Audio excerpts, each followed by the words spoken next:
નમસ્કાર મિત્રો, પેરના ન્યૂઝમાં આપનું સ્વાગત છે। ખેડા જિલ્લાનું ડાકોરના ઠાકોરના દર્શન કરવા ગઈકાલે આવી પહોંચી ગાય માતા, પરંતુ દર્શન માટે જવાનો માર્ગ ન મળતા અટવાઈ જતા પામી ગાય માતા। સુપ્રસિદ્ધ યાત્રાધામ ડાકોર ગોપાલપુરા વિસ્તારમાંથી ગઈકાલે સાંજે એક ગાય માતા ફરતી ફરતી રણછોડરાયજીના મંદિરે પહોંચી હતી। ટાવરની આસપાસનો વિસ્તાર બંધ હોવાને કારણે ગાય માતા ટાવર બજારમાં ગોળ ગોળ કલાક સુધી ફરતી કેમેરામાં કેદ થવા પામી હતી।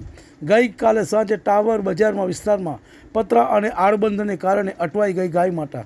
જવાનો કોઈ માર્ગ ન મળવાનો હોવાને કારણે પરત જે રસ્તેથી આવી હતી તે રોડથી તંત્ર દ્વારા પરત મોકલી દેવામાં આવી હતી। રિપોર્ટ રવિ સાધુ, લીંબાસી। તમને અમારા સમાચાર પસંદ આવ્યા હોય તો like, share, bell icon, comment અને સબસ્ક્રાઈબ કરો।